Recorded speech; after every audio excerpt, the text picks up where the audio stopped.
আসসালামু আলাইকুম। সবাই কেমন আছেন? আশা করি সবাই ভালোই আছেন। যাইতেছেন খামারের দিকে। আসলে অনেকক্ষণ হয়েছে খামারের দিকে যাইতেনি, খামারে যাওয়া হয়নি।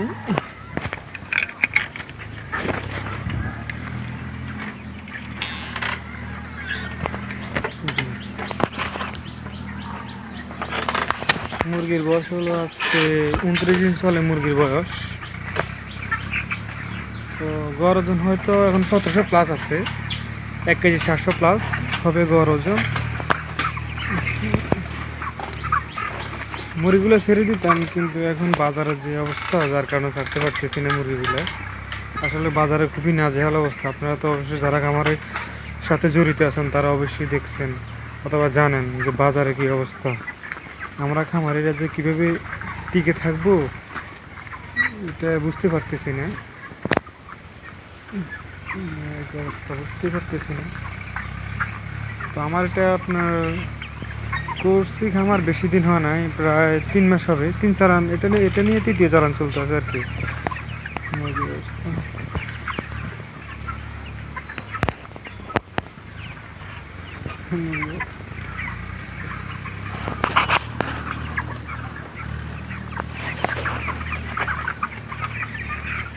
আর যাদের খামারে মুরগি আছে অবশ্যই আপনারা সতর্ক থাকবেন।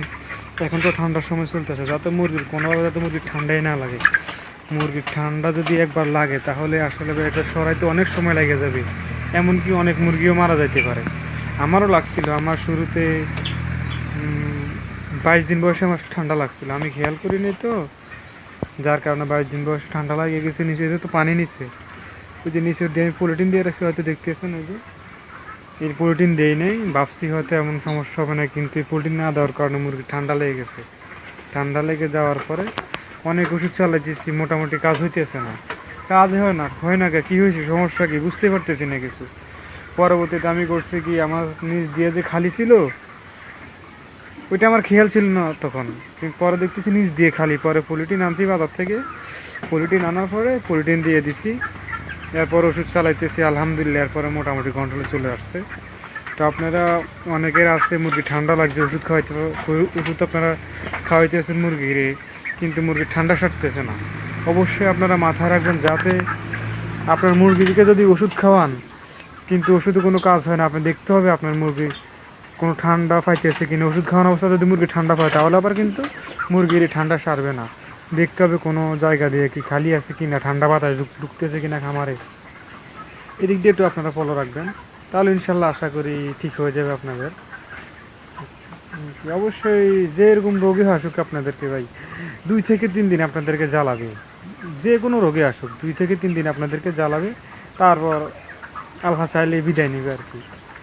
সবাই অবশ্যই যাদের খামারে মুরগি আছে আপনারা একটু মুরগির যত্ন নেবেন ঠিকভাবে।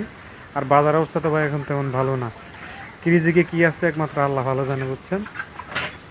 তো আপনারা আপনারা যারা বাচ্চা উঠাবেন অবশ্যই একটু দেখে শুনে বাচ্চাটা উঠাবেন, কারণ এমনিতেই ঠান্ডা ফুটতেছে, অলরেডি পড়তেছে ঠান্ডা, অনেক ঠান্ডাই পড়তেছে। তাপমাত্রা 22-19, তারপর 18 চলে আসে রাত্রে, আর অনেক তাপমাত্রা কমবে। তো যাই হোক, আপনারা যারা এখন বাচ্চাটা উঠাতে চাচ্ছেন অবশ্যই আপনারা বাচ্চাটা একটু দেখে শুনে উঠাবেন। আর ঠান্ডার সময় বাচ্চাকে সেভ করে রাখার চেষ্টা করবেন, যথেষ্ট পরিমাণ হিট দেওয়ার চেষ্টা করবেন বাচ্চাকে, নির্দিষ্ট পরিমাণ হিট দেওয়ার চেষ্টা করে, যাতে খামারের ভিতরে যাতে কোনো ঠান্ডা বাতাস না ঢুকতে পারে ওই দিকে খেয়াল রাখবেন। আর খামারের ভিতরে যাতে কোনো গ্যাস না হয় এদিক দিয়ে খেয়াল রাখতে হবে। আজকের ভিডিও এখানে শেষ করলাম, সবাই ভালো থাকবেন, অবশ্যই চ্যানেলটা একটু সাবস্ক্রাইব করে দিবেন। আর আমার কথা যদি কোনো ভুল ত্রুটি হয়ে থাকে তাহলে ক্ষমা দৃষ্টিতে দেখবেন। ওকে, আসসালামু আলাইকুম।